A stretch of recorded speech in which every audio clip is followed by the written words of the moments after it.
Le long de la frontière belge, en Flandre, la ville d'Onscott nous accueille dans un cadre naturel et chargé d'histoire. Réputée aujourd'hui pour son calme et son cadre de vie, la ville a pourtant connu un passé riche et tumultueux. Qui pourrait penser que cette ville a compté plus de 20 000 habitants au Moyen-Âge, qu'elle était le nid le plus hérétique de Flandre, qu'un épisode de son histoire embrasse celle de la France, et enfin qu'un célèbre poète et homme politique français lui a fait plusieurs cadeaux. En arrivant sur la place, un rapide tour d'horizon vous fait plonger au cœur de son riche passé.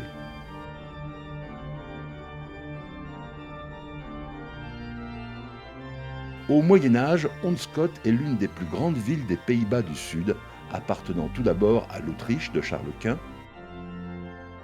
puis à l'Espagne de Philippe II. À la fin du XIVe siècle, le commerce textile devient prospère. Un millier de petits ateliers de tisserands animent ces ruelles, ateliers où l'on fabrique la serge, un tissu léger fait avec la laine des moutons.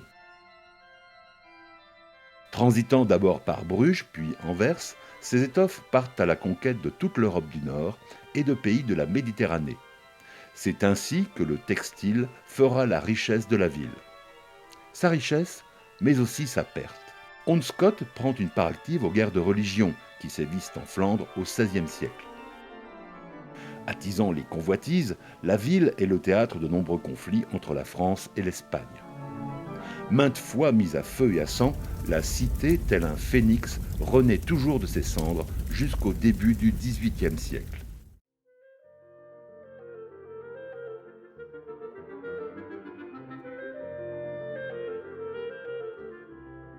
De ces temps glorieux, plusieurs édifices sur la Grand Place en sont aujourd'hui le témoin. Tout d'abord, l'hôtel de ville, le plus vieux de la région.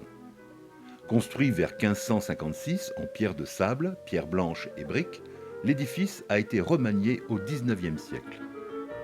La façade comporte 2 rangées de fenêtres à meneaux séparées par une série d'armoiries ayant toutes un lien avec l'histoire de la ville.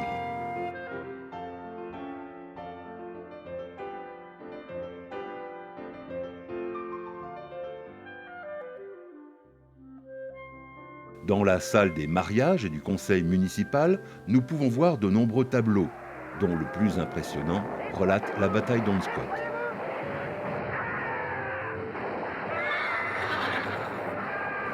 Nous pouvons également admirer le portrait de Jacques Coppens, dernier seigneur de la ville et époux de Marie Bar, nièce du célèbre corsaire dunkerquois Jean Bar.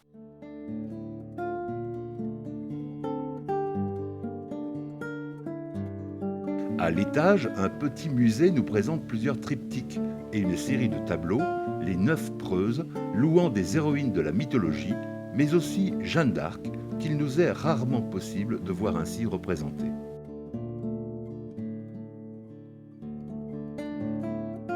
La partie arrière de l'hôtel de ville nous montre un autre visage.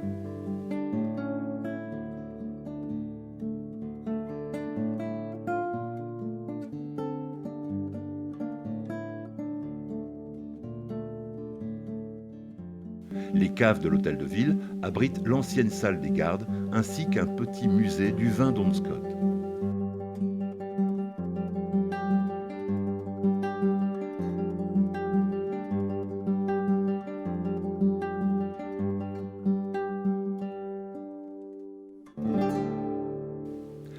Retournons sur la place. Imposante, l'église Saint-Va nous apparaît bien grande pour la bourgade d'aujourd'hui.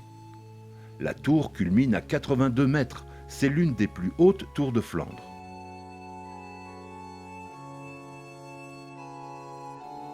Édifiée en 1513, incendiée en 1582 et restaurée au XVIe siècle, cet édifice est typique de la région. C'est une église-halle avec 3 nefs de même hauteur, largeur et longueur.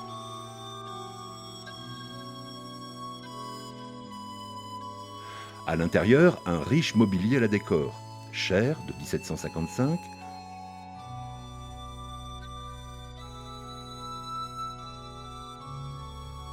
orgue, confessionnaux et de somptueux retables couvrant la période du milieu du XVIIe jusqu'à la fin du XIXe siècle.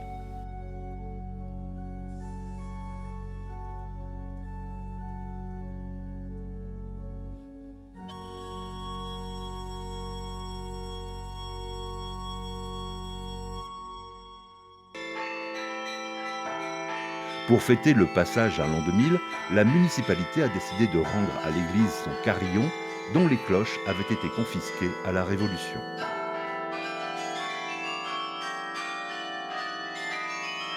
Avec ses 61 cloches, ce carillon fait partie des plus importants carillons de France.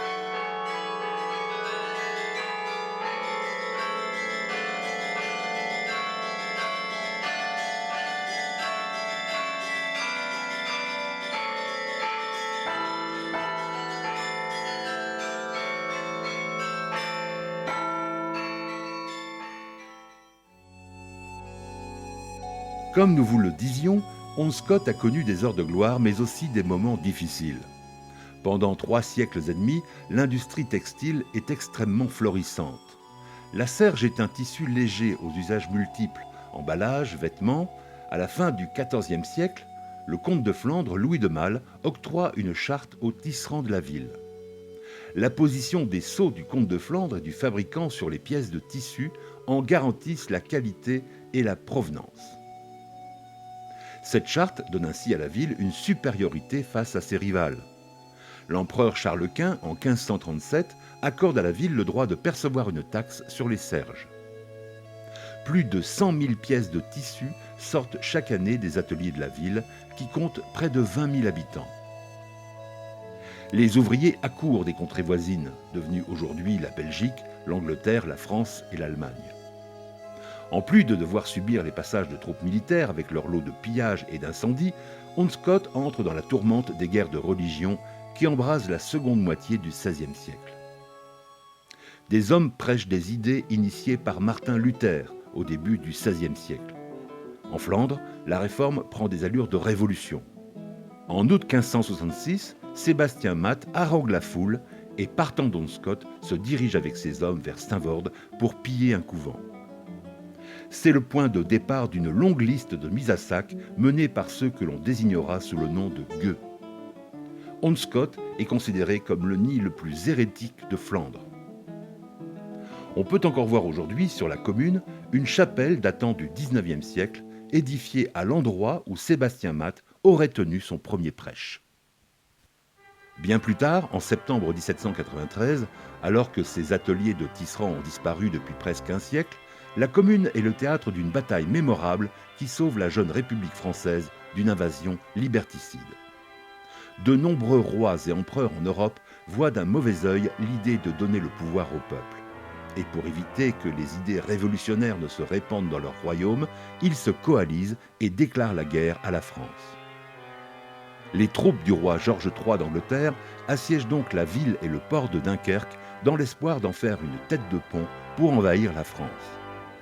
De leur côté, l'armée hanovrienne, basée en Belgique, avance pour prendre en tenaille notre pays.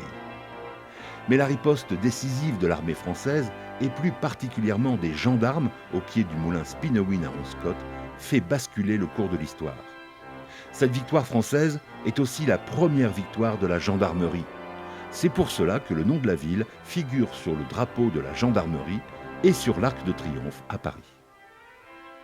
En 1893, une statue est érigée sur la place du village et un siècle plus tard, en 1993, la ville décide de reconstruire le fameux moulin Spinowin.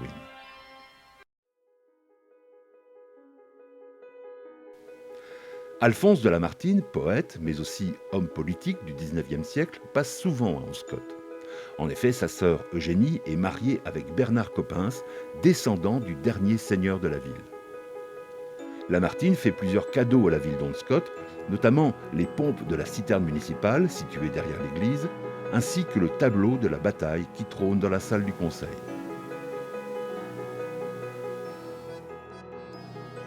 Aujourd'hui, forte de ce passé glorieux, Ondescott nous propose un cadre de vie paisible. La ville a su préserver ses traditions comme la Carriole Fest, une foire agricole qui a lieu tous les ans début septembre. Cette fête met en avant la richesse de notre monde agricole.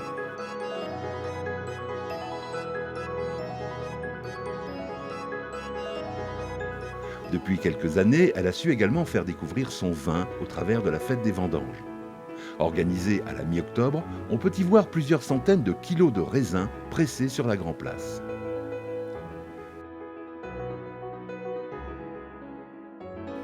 Les moulins de la commune sont pour elle une fierté.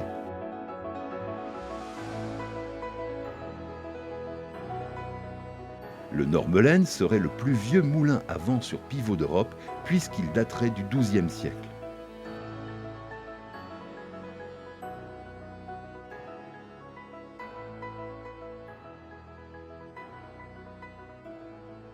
Quant au moulin de la Victoire, aussi appelé moulin Spinewin et construit à l'occasion du bicentenaire de la bataille d'Honscott, il est le témoin de cette volonté farouche de la commune de vouloir mettre en valeur son cadre de vie tout en le liant à son histoire.